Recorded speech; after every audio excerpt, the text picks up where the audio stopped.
Bueno. Entonces, platicábamos de la estrategia pastilla en bolsillo con propafenona o flecainida para evaluarla. Antes de utilizar esta estrategia, hay que evaluar primero la eficacia y la seguridad en un entorno hospitalario, ¿vale? O sea, no es como que le puedas indicar esta estrategia al paciente y la puede utilizar en el medio ambulatorio si no se ha aprobado en un medio hospitalario y controlado. Las indicaciones, pues es una FA de nueva aparición o escasos episodios de FA, en este caso paroxismos. Las contraindicaciones, pues son todo paciente con alguna cardiopatía estructural o alguna cardiopatía isquémica previa.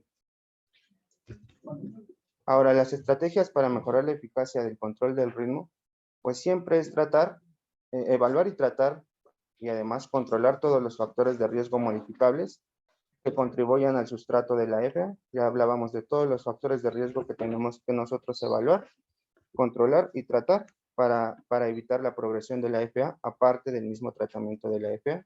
Y lo otro es cuando nosotros sometemos a un paciente a cardioversión eléctrica, hay varios estudios que han mostrado que el pretratamiento farmacológico con cualquiera de estos, especialmente amiodarona, mejora la eficacia de la cardioversión y disminuye la recurrencia de la FA. Ahora, este es el algoritmo. En todo paciente, o sea, partiendo de que vamos a controlar el ritmo,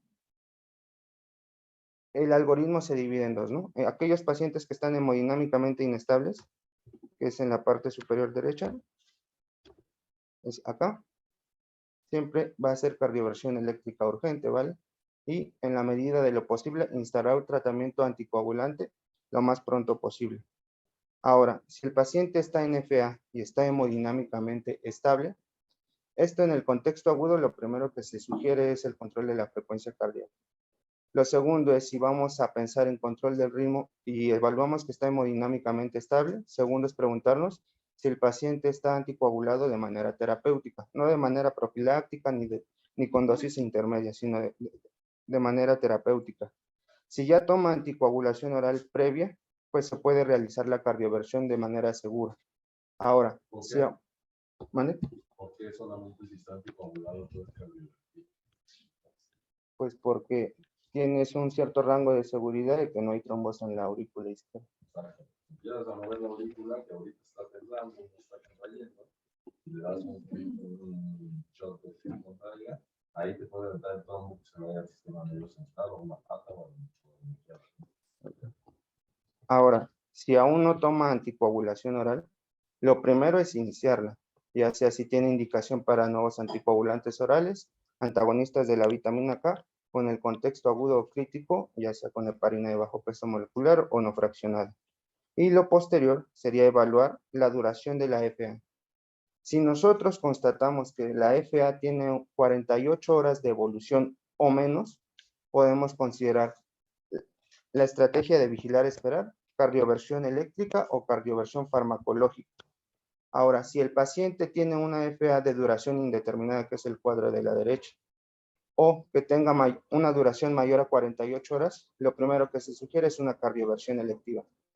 Pasándonos primero al algoritmo en el que consideramos que la FA tiene menos de 48 horas de evolución, aunque tenga menos de 48 horas de evolución, no quiere decir que también sea seguro cardiovertirla de manera inmediata, ¿vale? Porque todo paciente con FA de menos de 12 horas de evolución, pero que tiene antecedentes de tromboembolismo previo, como vemos acá, perdón por la imagen, pero todo paciente con FA con tromboembolismo previo, con alguna cardiopatía estructural, especialmente estenosis mitral moderada o grave, o alguna prótesis valvular moderada, aunque tenga menos de 48 horas de evolución, lo aconsejable es cardiovertirlo de manera electiva.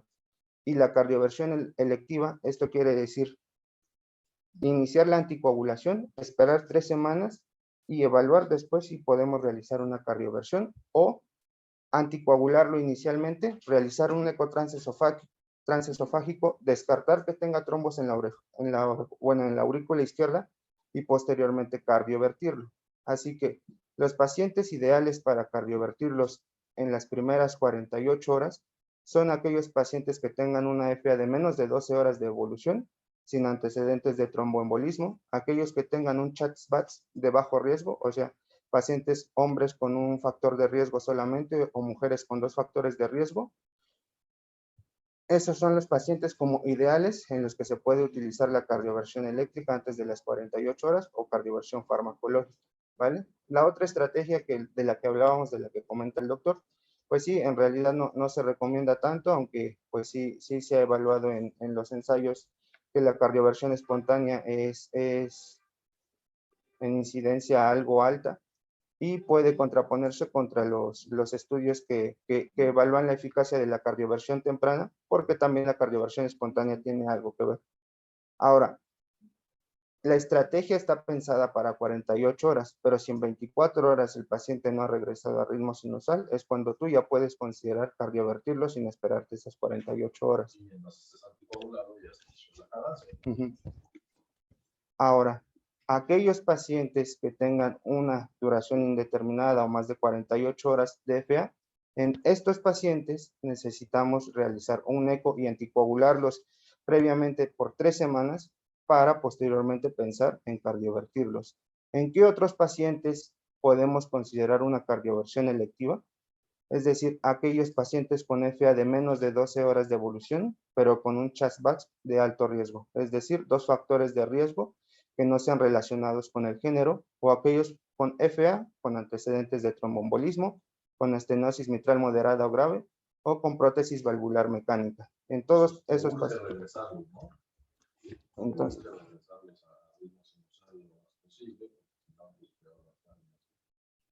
ok, entonces pues digamos, ese es inicialmente el algoritmo y la anticoagulación se va a continuar independientemente de si regresa o no a ritmo sinusal. O sea, la anticoagulación no depende de si el paciente está en ritmo sinusal o está en ritmo de FA.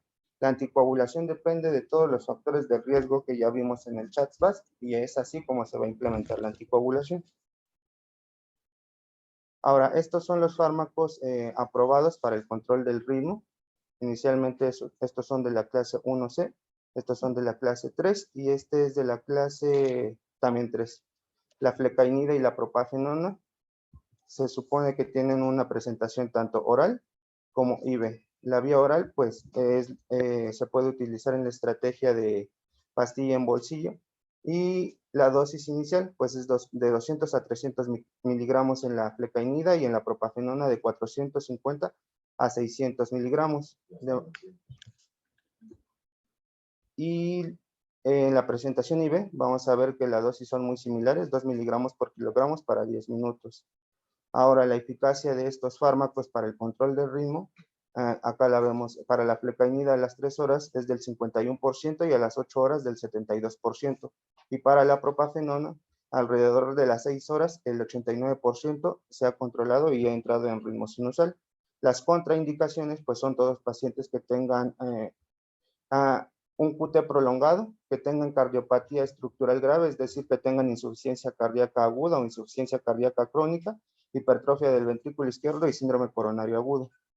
La otra dosis, usualmente nosotros acá lo que utilizamos es la amiodarona, y vamos a ver que aunque tiene tanto efecto para control de la frecuencia y para control del ritmo, las dosis pueden diferir un poco, especialmente en pacientes que pesan más de 70 kilogramos.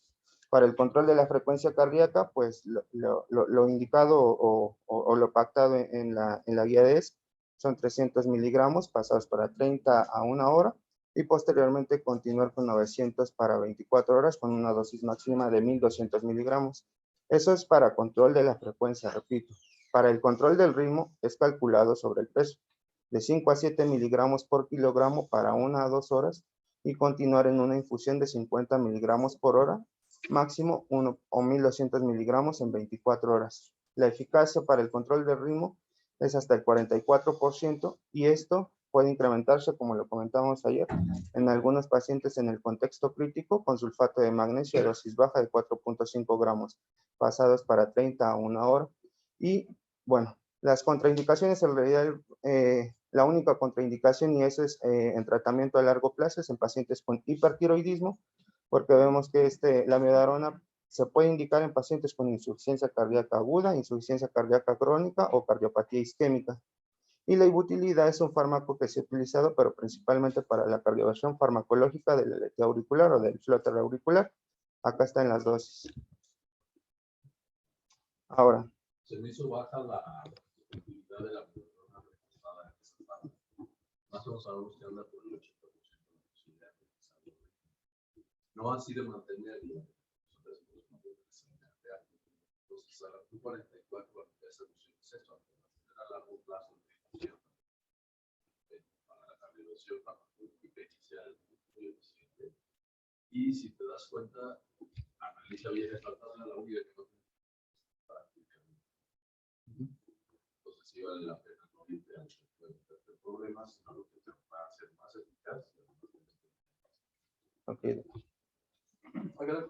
Ahí en esta guía comentaban que el Bernacalab es ahorita el fármaco de elección para el Bernacalab. Pero, bueno, de entrada no sé si hay. No, sí funciona y funciona muy bien y además tuvimos la hormona y tenemos varias cositas ahí que han querido hacer su debut, pero la verdad es que en el contexto, por ejemplo, de infarto, de PA y estas cosas, no hay como la verdad es que Gracias.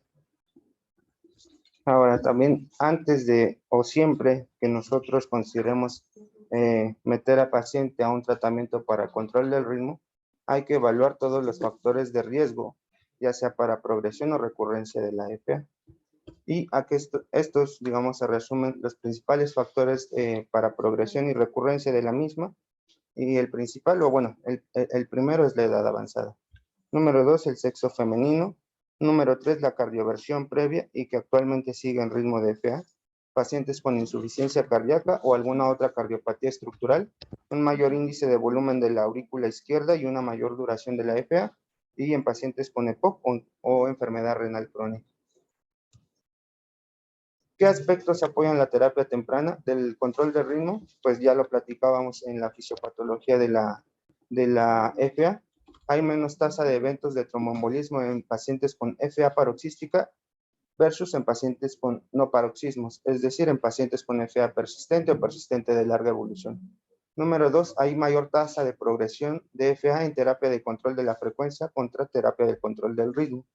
Y número 3, hay mayor número de focos ectópicos no en las venas pulmonares y circuitos de reentrada en pacientes con FA de larga evolución, es decir, en pacientes con FA persistente versus FA paroxística. Otra terapia que podemos considerar aparte de la cardioversión, ya sea farmacológica o eléctrica, es la ablación con catéter, y el beneficio clínico es principalmente para la reducción de los síntomas.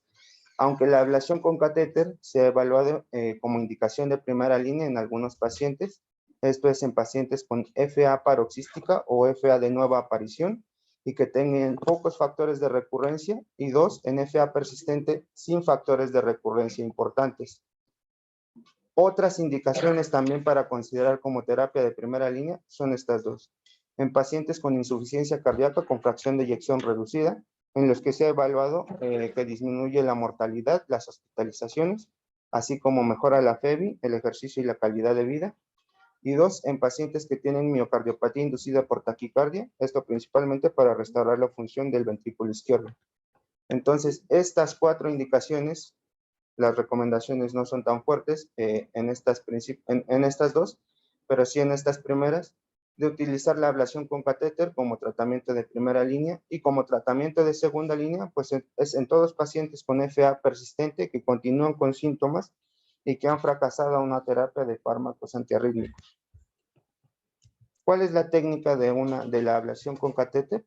Pues prácticamente es lo que comentábamos ayer, hacer un mapeo y el aislamiento de las venas pulmonares, ya sea con ablación con radiofrecuencia o dispositivos de una sola descarga.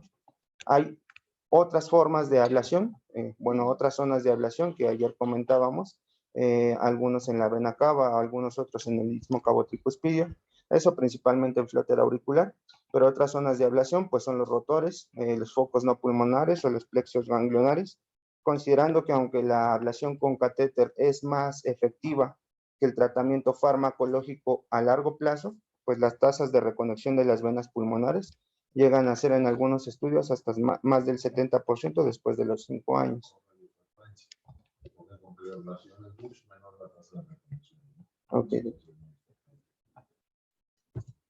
Las complicaciones, bueno, el 4 al 14% de los pacientes llegan a presentar complicaciones, y del 2 al 3% de estas complicaciones pueden ser mortales, aunque la mortalidad neta es menor al 1%, menor al 0.2%, y se relaciona principalmente con el tamponaje cardíaco. Posterior a la ablación, pues se aconseja monitorizar el ritmo con electrocardiograma intermitente, con Holter, o algún registro con parches o dispositivos móviles. Posteriormente, continuar en la consulta a los 3 meses y después anual, y se pueden continuar los fármacos antiarrítmicos de 6 semanas a 3 meses después de la ablación. Esto principalmente para continuar con el control de los síntomas y para disminuir la recurrencia de la FA. Hay algunos pacientes que se puede considerar continuar los fármacos a pesar de la ablación, sobre todo en pacientes que tienen factores de riesgo de recurrencia. Y la anticoagulación se inicia 3 semanas previas a la ablación si es que el paciente no está anticoagulado, y se continúa mínimo durante 2 meses y posteriormente se evalúa de acuerdo al CHAS básico.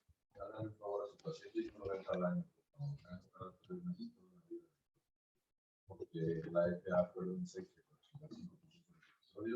son silentes o asintomáticos. Entonces, si lo mandas a consultas anuales, pero vas a encontrar que algún médico de colonia y de esquina ya le quitó los anticoagulantes, pero te vas a encontrar muchos tipos si no estás esperado de pacientes. Entonces, paciente yo creo que ya tiene un diagnóstico de FA de tipo que quieras, permanente, persistente o paroxística. Yo lo voy a dejar 3 meses, yo voy a ver 4 veces al año que el médico no es tan grave, y creo que sí te confiere muchísimo mejor control. Por otro lado, aparte que difícilmente va a tener FA y ya, va a tener un sustrato de hiperfunción, de talla cardíaca, de cardiovascular. Algo tiene que buscar también FA, y para eso también requiere consulta. Entonces vale la pena que piensen en que la consulta periódica de un paciente cardiovascular no es cada mes, pero no es cada año. Es 4 veces al año, cada 3 meses, y de esa manera no se puede. Okay. Y bueno, acá el resumen de las indicaciones. La ablación con catéter para aislar las venas pulmonares. Para el control del ritmo, se puede utilizar como tratamiento de segunda línea en aquellos que han fallado a fármacos antiarrítmicos de clase 1 o clase 3, y en pacientes con FA paroxística persistente con o sin factores de riesgo de recurrencia.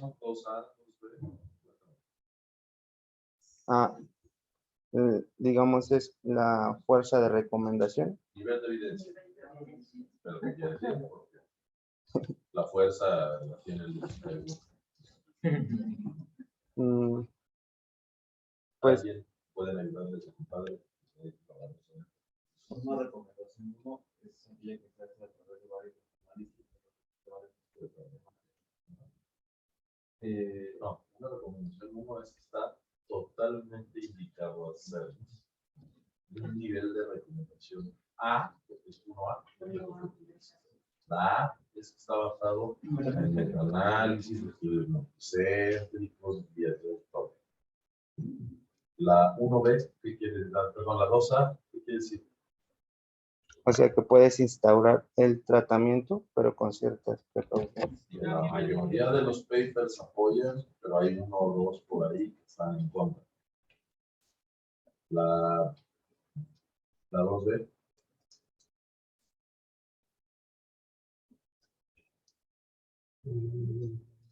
Es evidencia de ensayos clínicos.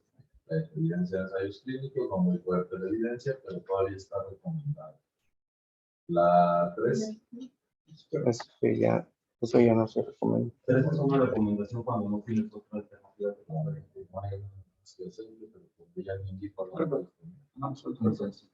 ¿Y qué quiere decir A? Entonces, está basado en el análisis. B. En ensayos clínicos.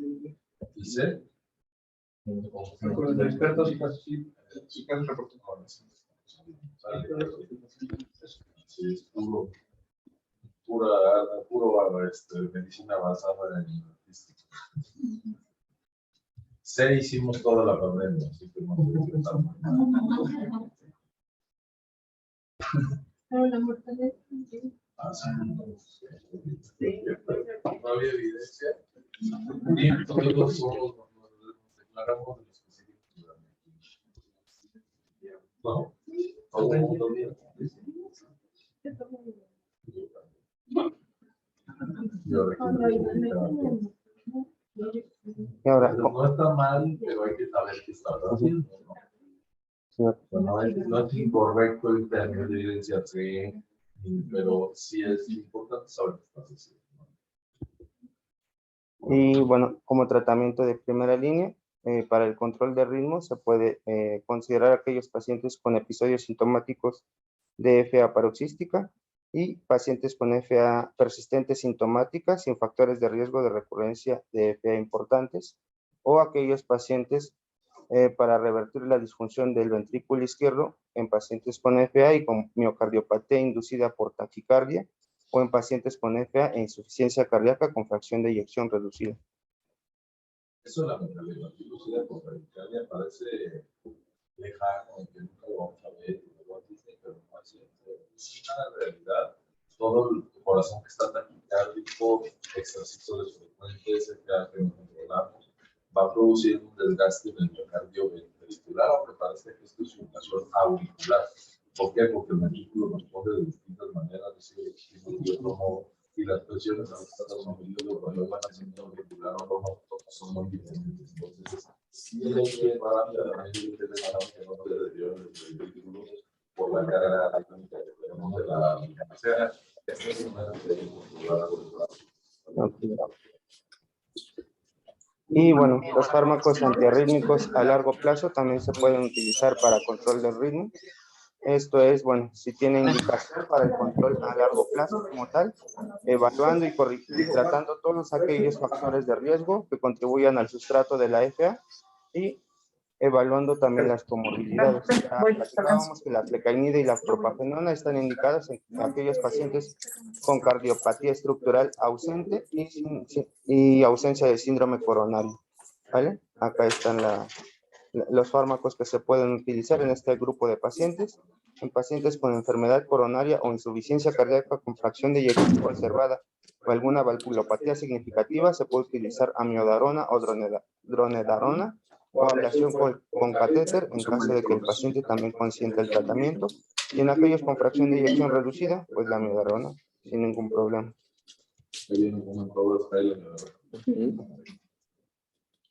Y bueno, estas son las cosas a considerar antes de meter a un paciente a control de ritmo a largo plazo con fármacos.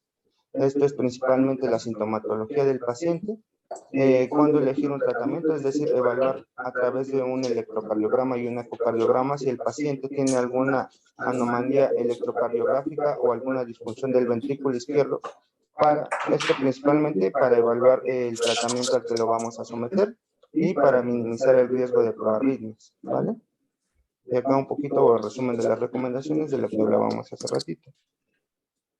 Los fármacos a largo plazo, bueno, estos son los tres principales. La amiodarona puede ser vía oral, inicialmente 200 miligramos cada 8 horas o 3 veces al día, por 4 semanas y posteriormente continuarla 200 miligramos al día. Ya comentábamos que la única contraindicación para tratamiento de amiodarona a largo plazo es en pacientes que tienen hipertiroidismo.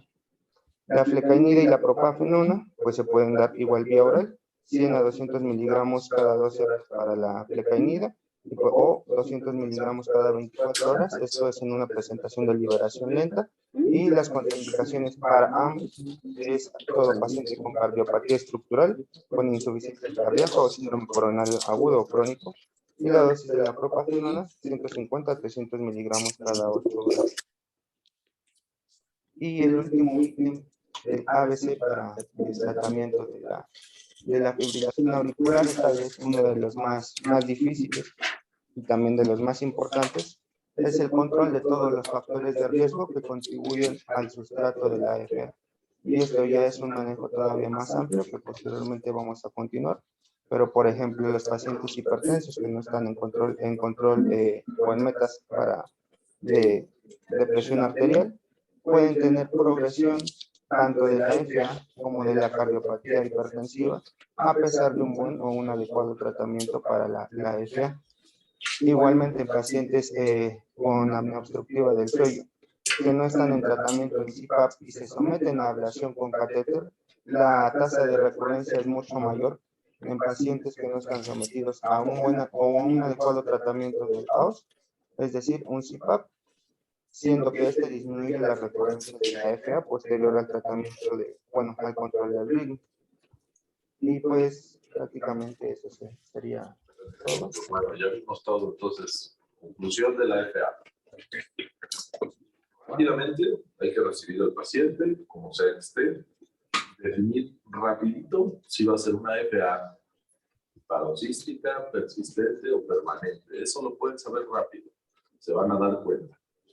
El Coreman, de la patología cardiovascular, es el ecocardiograma, entonces rápidamente tendremos, aparte del electrocardiograma el diagnóstico, tener un ecocardiograma para conocer el sustrato cardíaco con el que estamos trabajando, y eso da la probabilidad de que esto sea una arritmia que se va a perpetuar en el tiempo o no. Segunda cosa inmediatísima, sacamos, calculamos las dos, calculé y vamos, como orden y ya la y ya de ahí adelante todo es de balance. Ya decides tú si te vas a pelear por el ritmo, si te vas a pelear por la frecuencia, sabiendo que ritmo y frecuencia te dan lo mismo en términos de montaña. Entonces no hay mucho que pelearle ahí. Saber si la arritmia fue generada por una sobrecarga hídrica en la aurícula. Por ejemplo, una vez estaba yo de cardiología, de ayer de residente, y me hablaban de asistentes de la división, porque el asistente de división estaba con paroxismo de FA. Bueno, pues el animalito se tomó 14 tazas de café. Entonces, ¿qué esperamos que pase con eso? Pues que sea una FA aislada, lo cardiovertido con amiodarona en urgencias, aquí, jalo todo perfecto, a las 8 horas partimos muscular. Y se acabó. Sabemos que si el paisano no se vuelve a tomar 14 tazas de café, pues seguramente no va a pasar esto, ¿no? Entonces también hay que tener un poco de sentido común en el origen del problema para saber qué tenemos que hacer. Pues bueno, entonces nos vemos mañana. No tenés nada de esto de como revisión de casos, esas cosas que luego hacen. No. Todavía estamos en cargo. Qué bueno que ya van a dar lo mismo algún día que se siente. Está bueno. A ver, no tengan que por confirmación. No sé quiénes tengo.